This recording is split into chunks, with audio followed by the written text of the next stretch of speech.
Yo les mecs! Aujourd'hui, on va parler de manga, comme je sais que c'est un sujet qui doit passionner bon nombre d'entre vous, et c'est aussi un sujet qui me plaît. Du coup, le manga aujourd'hui est un art éveillant des passions chez beaucoup de personnes. Non, mais pas des passions pour... Non, mais pitié, pas de ça, on parle pas de ça. J'en fais des cauchemars. Mais c'est quoi ça? Bref, cet art me passionne et m'a appris tellement de choses par les messages qu'il transmet, au point qu'on puisse même dire que sans les mangas, je serais juste pas la même personne. J'aime trop les mangas. Ils nous permettent de rêver, de rentrer dans un autre monde et d'évoluer. Mais, comment c'est né?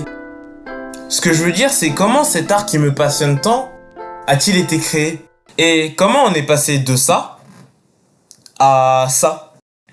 En effet, au cours des années, les mangas et les animés ont subi une évolution fulgurante et plaisent de plus en plus à énormément de monde. À travers cette vidéo, tu vas en apprendre un peu plus sur la folle histoire du manga. I wanna love you, but something's pulling me away from you, Jesus is my virtue. On peut dire que la première apparition des mangas se fait lors de l'époque Nara, au 8e siècle, dans le Japon ancien. À cette époque, ils étaient nommés emakimono et sous la forme de rouleaux peints racontant des histoires sous la forme de séquences. D'ailleurs, vous saviez que c'était un art qui était encore pratiqué au Japon? Et franchement, c'est vraiment que des tchats qui font ça. Vraiment, c'est des gens qui se lèvent jusqu'à 7h du matin pour taffer toute la journée et perfectionner leur art. Vraiment une attitude de hunter.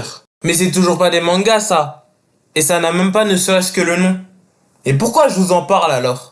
Tout simplement car les emakimono vont créer une base dont va s'inspirer les bandes dessinées et les mangas actuels. Et ce schéma qu'utilise cet art ancestral va être une source d'inspiration pour Kakai Suzuki et Kyoden Santo.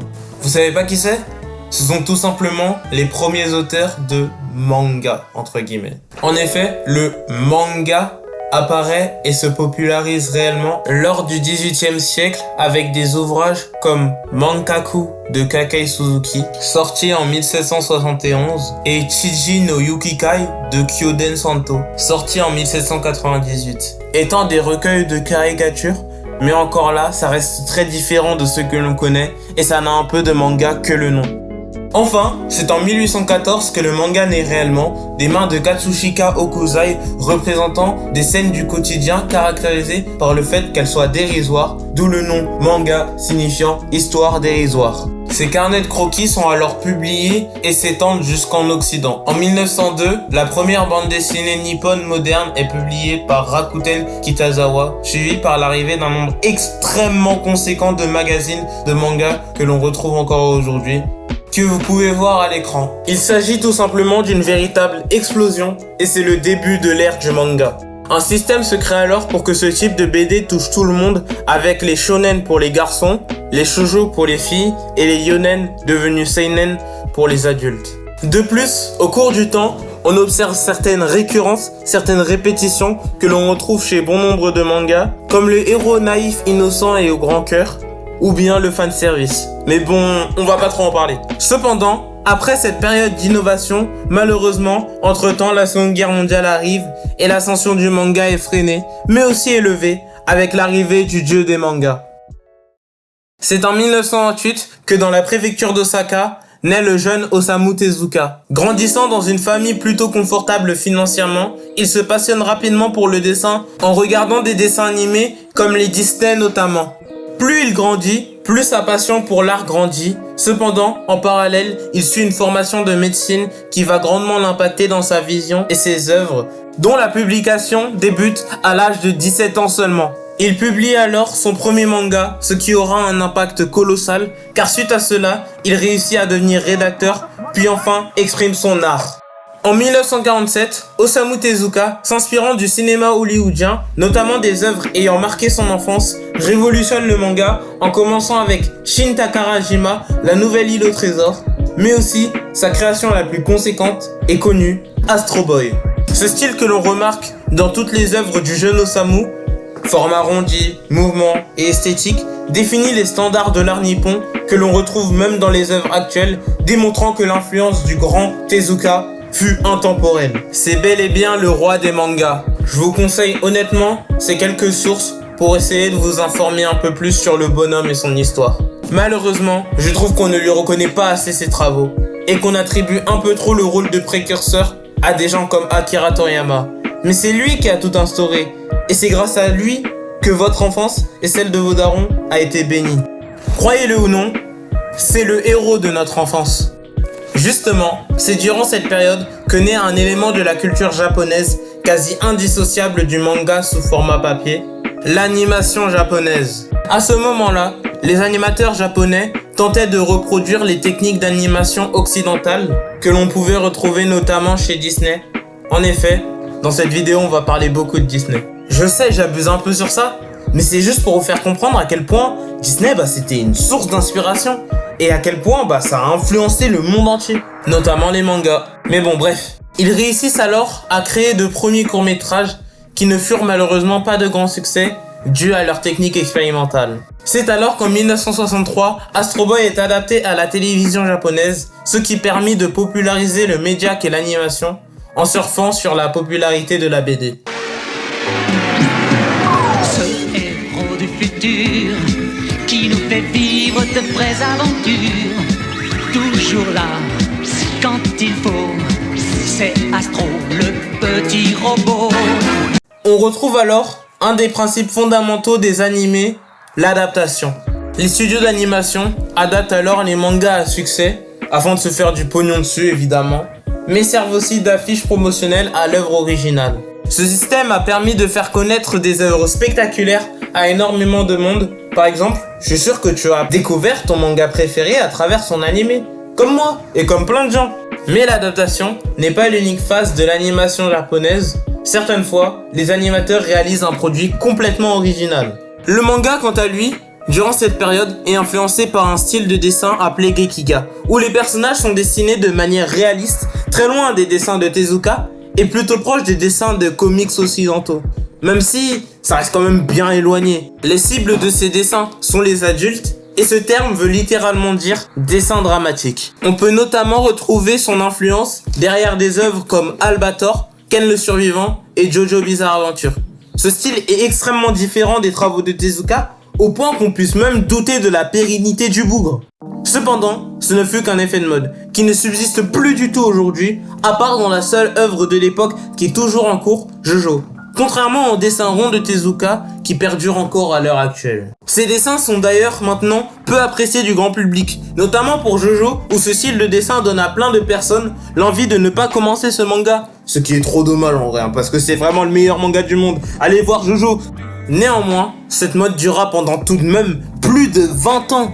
Durant la fin de cette ère, dans les années 80, une émergence de mangas légendaires apparaît, comme Albator, Sanseiya, Nicky Larson, Ken le Survivant, et évidemment Dragon Ball, du grand Akira Toriyama.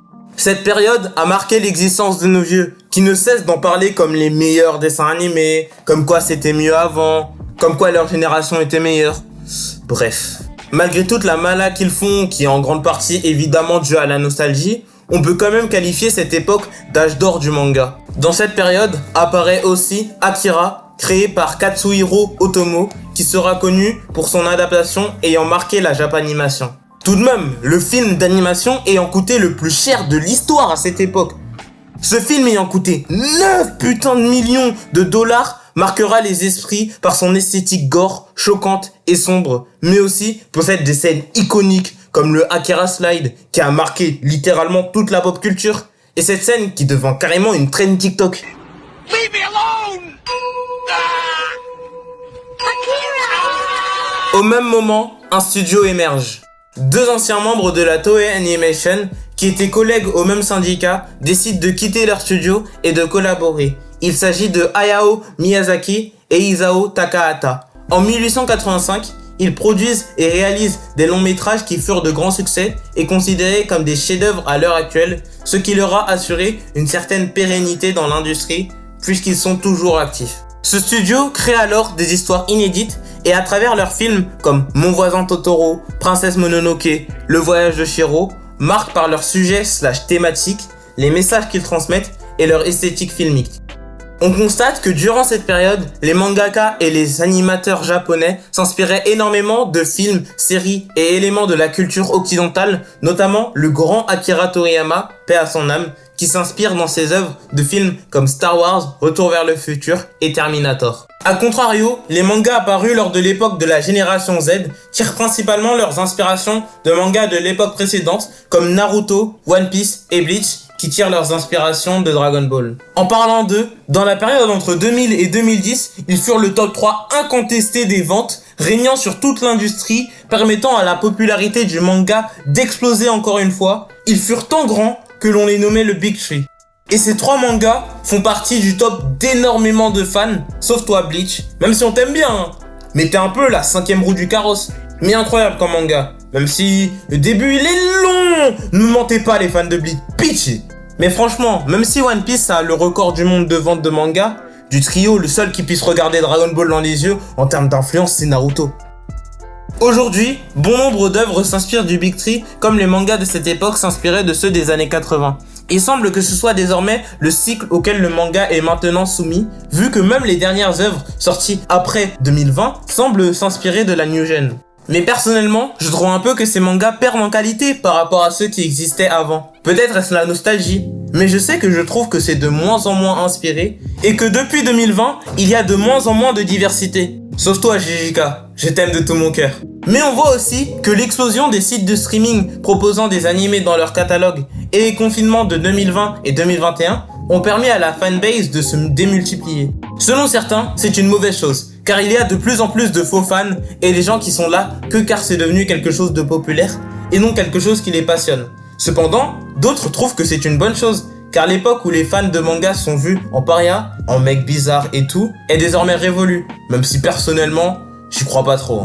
C'est devenu populaire d'aimer cet art, et selon moi c'est une bonne chose, car désormais on peut voir de plus en plus l'expression de la passion pour la culture nippone, comme des edits ou des vidéos. Mais en vrai je m'en fous, hein. Faites ce que vous voulez, hein. Merci beaucoup d'avoir regardé cette vidéo jusqu'à la fin, j'espère qu'elle vous aura plu. Si c'est le cas, n'hésitez pas à vous abonner, car croyez-moi, il y a du lourd qui arrive prochainement. Ah oui, aussi, vous voyez les bails de VTubers et tout, qui font l'apologie de la... Je vais dire le mot magique, attention. Avec les lolicons et... Bref. Et bah, on a les mêmes spécimens dans notre communauté et chez nos auteurs.